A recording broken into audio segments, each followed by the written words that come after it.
Hi, welcome back to my channel. This week I'm going to film a Q&A video for you guys. I asked over on my Instagram, which is @thewayweplay, if you don't follow me over there, and I asked on my YouTube community page if you guys had any questions, because I always get lots of questions, obviously on the comments on my videos, and also you guys send me emails and DM messages over on Instagram. So I just thought this would be a good way to get loads of those questions that lots of you kind of ask the same things. So I just thought I'll get it out in a Q&A video, and then if you've got any more, I'll schedule another one of these videos in the future if it's something that you like. So yeah, I'm going to just crack straight into it because there's loads and I'd like to get through as many as I possibly can so that I hopefully get around to answering your question. And yeah, if there's anything else you'd like to know that I don't cover, don't forget to put it in the comments below. So first question is, how old is Oscar? And I always get asked this, and that's my own fault, because when I go to edit these videos, or any videos, I always kick myself for not saying how old Oscar is in the video. And I find it frustrating when I watch a video and I think, oh, I wonder how old that child is. So he is currently 17 months old, and he is 18 months in like 3 days time. But I will endeavour to put that in my video in future. Next question is, how do you manage housework and observe Oscar's play? Simple answer is housework I get done with Oscar's help. So if you watch any of my practical life videos, you'll see that Oscar is involved in lots of things around the house. So it's not, I don't think of housework as something that I do and Oscar has to be occupied doing something else while I'm doing it. I get him involved as much as I possibly can. He helps me do the washing, hang the washing out on the rack, empty the dishwasher. He helps with sweeping and hoovering. He helps with mopping the floors, taking the groceries out, putting them in the fridge. So it's not things that I would necessarily think I had to do without him, so I do it with him. Things like cleaning bathrooms, you know, where there's, you know, chemicals and bleach, I will do when he's either asleep, or I do it in the evening, or I do it on the weekend when my husband's here and, you know, we take it in turns to clean the house. So, yeah, I guess that answers it. But observing Oscar's play, I prioritise, you know, Oscar, but practical life activities are really important as well as part of their play, so he gets involved. Next question. This was one that lots of people liked on my YouTube community page, from Laura. She said, I'd love to know what advice you'd give yourself if you could go back in time about becoming or being a mum, and maybe things that you would love to know or have done differently, or things you've learned along the way. I had to really think about this because there are so many things. So I've written a few of them down. The first thing I would have liked to have known, and probably still have to remind myself, is that everything is a phase. If your child's not eating currently, it's a phase. They'll go through it and they'll come out the other side. It might be that they're just not going through a growth spurt, they don't need as much food. If it's your child is waking up in the middle of the night suddenly, it's a phase. Don't panic. They'll get back to the way they were. And I do have to remind myself of that, because I often get so upset when, you know, Oscar wakes up in the middle of the night and I think, oh, this is it now, like he was a good sleeper and now he's not anymore. But it's a phase and it changes. The second thing I would tell myself is that I'm stronger than I ever think I am. I often doubt myself. I often think that I'm not doing the right thing. I often think that I don't have enough energy, and I do. And it works out and everyone's alive at the end of the day. Another thing I'd tell myself is not to stress at the beginning when you have a newborn.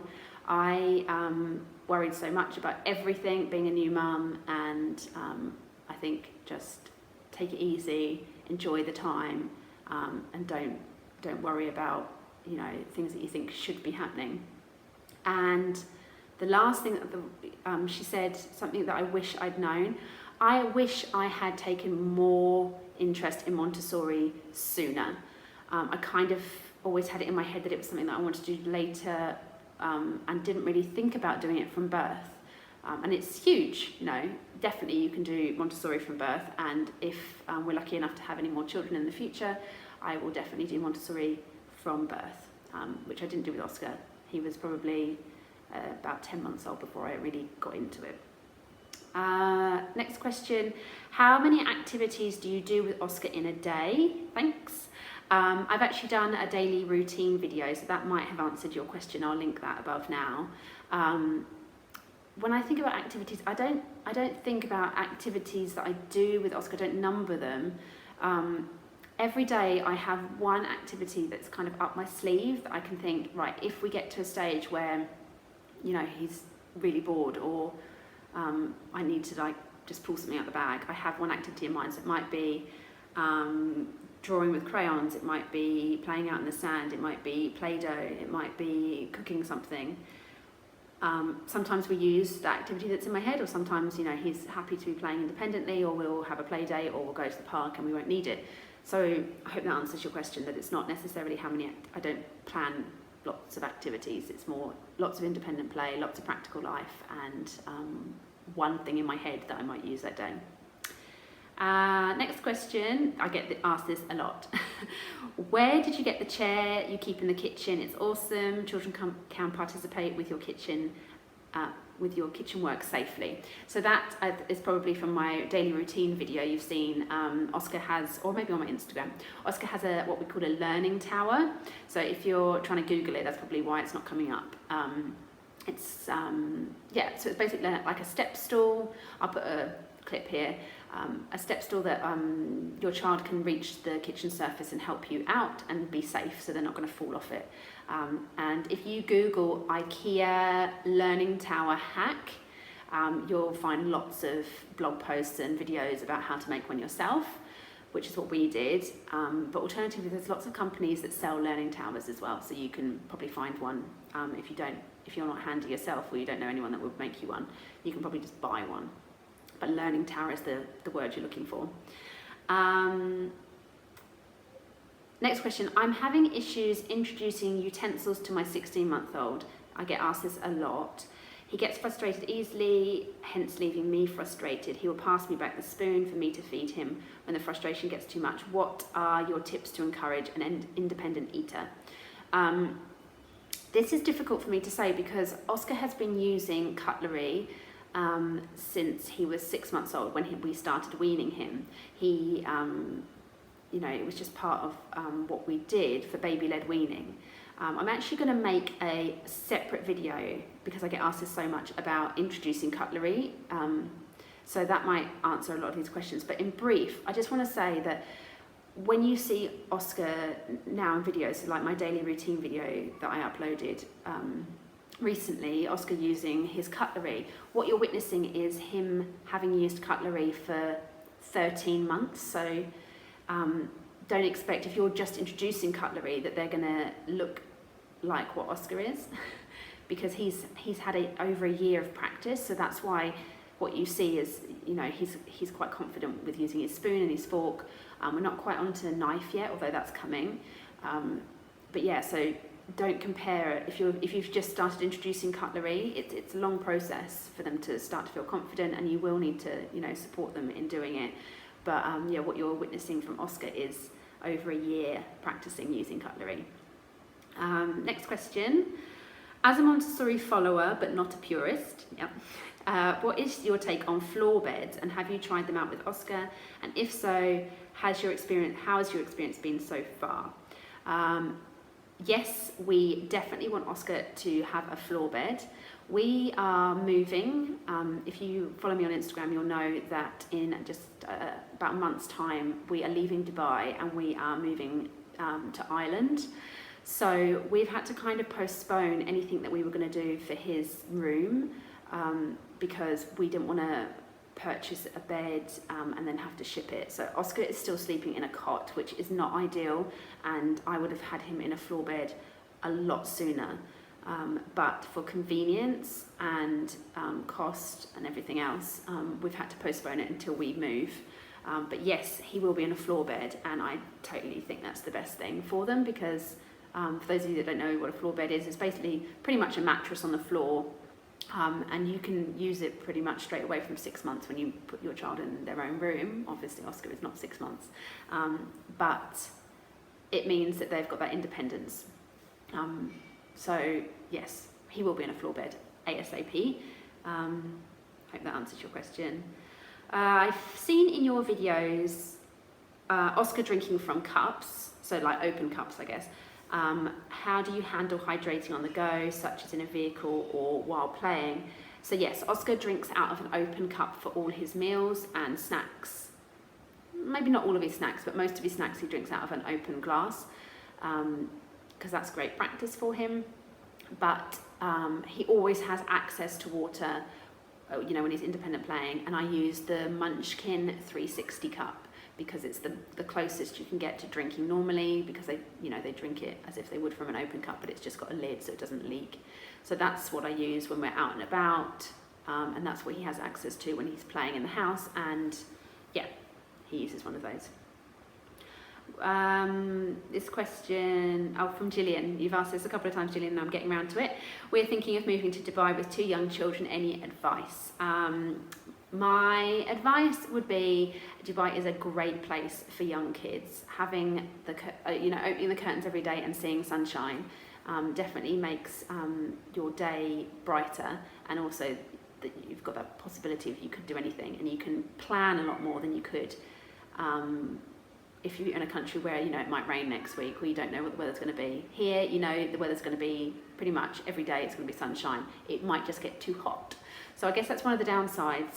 A lot of people leave Dubai for the summer for a significant period of time. This year, Oscar and I left for 13 weeks. We went back to England and Ireland for 13 weeks over the summer because it just gets up to 50 degrees. So it's too hot to go outside. So factor that in, that you'll either have to spend money going back home for the summer, or you have to stick it out here in the heat. There's lots of things, soft plays and lots of indoor things, but it does get on your nerves a little bit having to be inside all the time because it's just too hot. I don't know how old your kids are, Gillian. You said 2 young children, but a thing to factor in is school fees, I guess. Obviously, there's no state schools. I don't know where you're from, but there's no free schools. You have to pay for school fees, and they're very expensive. And things like a uniform is specific uniform, so it's not like I'm from England. So you could go to the supermarket and pick up school clothes cheaply. Here, you'd need to go to a uniform shop and buy quite expensive uniforms. So that's something to consider. Yeah, if you've got any other specific questions about Dubai, let me know and I'll answer them. But yeah, it is great. Weather's great, and it's definitely built for families here. Lots of things to do, but there is a few downsides. And also, one thing I would say is that really research jobs and job areas. There's a quite big downturn in some job areas at the moment, and people aren't recruiting. But in other areas, I think like health and hospitals, nursing, that's real big, and they need lots of those at the moment. So just make sure that, financially you're going to be secure. Next question is tantrums. I often get asked about this one. Tantrums, all your hints and tips on how to handle Oscar's independent meltdowns, Becky asks. So this is, a massive topic, which if you want, I can do a separate video on because I don't want to ramble too much in this one. But I've just written down 5 things, and mainly it's about preparing for them and trying to avoid them, I guess. So the first one is to be prepared. Understand if you can kind of predict that there might be a situation that they're going to have a meltdown in. So I know when I take Oscar out on his bike, there's a high chance that he'll have a meltdown either when I tell him we're going home, or when I tell him, we're leaving the park and to get on his bike because we're going back. He might have a meltdown there because he doesn't want to leave, or he no longer wants to ride his bike. So at this stage, he doesn't understand the house is 2 minutes away, and that would be really quick just to get on his bike and whiz home. So I just avoid the situation, and I ask him if he'd like to ride his bike, and if he says no, I attach a rope now and pull the bike along and we walk home. So rather than having that situation, I try to avoid it. Routine is a great thing to have to avoid meltdowns and tantrums, because often they occur when the child's day isn't predictable. So they're wanting to do something and it doesn't happen. So having a real clear routine of your day of, when things happen. So if it's your child has a tantrum because they have to brush their teeth, if they know that it happens every day and that just, it's a routine, they kind of get used to it. So having a good routine, we go for a walk at this time, and they know that after the lunch, this happens, or when they wake up from their nap, this happens. It helps to avoid those tantrums. And then if they do, I always try to label his feelings to give him that language. So I, acknowledge the fact that he's upset and I label it for him. So I might say, like, I know you're upset because we've got to leave the park, but it's dinner time, so we have to go home. Or I know it's frustrating when the thing doesn't clip into whatever it is that he's trying to do, but you can ask for help. So labeling and trying to give him alternatives often helps. And then redirecting, obviously, if you can see that something's frustrating them or they're having a meltdown over something, helping them to redirect their attention onto something different, or showing them that they can do whatever it is that's frustrating them, and also giving them choice. So if there's a tantrum over what you want them to do, give them a choice within that. So it might be things like, sometimes when we're leaving the house, Oscar has to put on his shoes, his sunglasses and his hat. I would do shoes, sunglasses, hat, because that's easiest for me. Put your shoes on, then put your sunglasses on, hat on top. But sometimes he wants to do it in a different order, so I'll just ask him which do you want to put on first. Avoids that whole situation. So yeah, let me know if you want me to go into more detail, but those are the main things. What are your thoughts and tips on providing and managing screen time? I get asked this a lot, and on my daily routine video, lots of you send me messages about, when does screen time happen? Do I do screen time? The answer is no. Screen time is not a part of our daily routine, and nor will it be for the foreseeable future. There's lots and lots of research on screen time for the under twos and how damaging it can be. I don't really want to get into it because I know, some people use screen time, and whatever you do is up to you what you do. I will link a really useful article in the description box below if you want to go and read it about, why personally I don't do screen time, and hopefully won't for as long as I possibly can. The only exception is, obviously we live in Dubai, and our family, my family are in England, and my husband's family are in Ireland.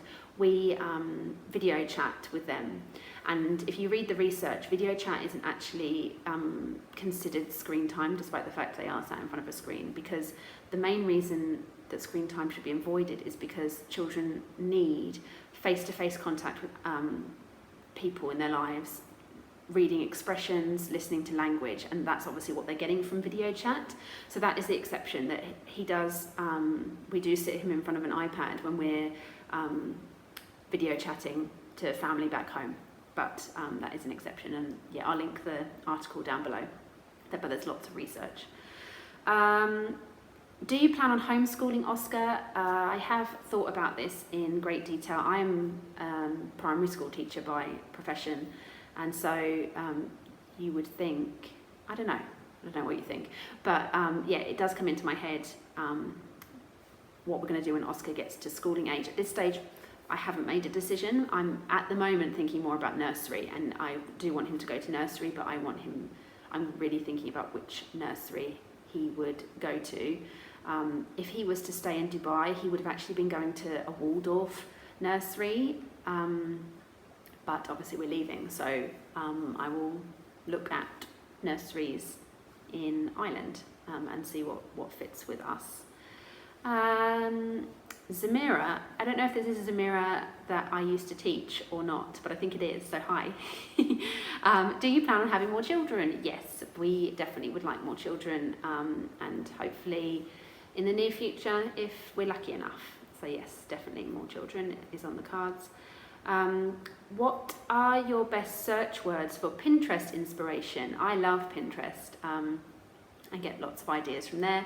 I often type in, well, it depends on what I'm looking for. So Montessori activities, you can find lots of Montessori activities, and you can kind of put the age. So Montessori activities from 18 to 24 months or whatever is mainly what I do for Pinterest.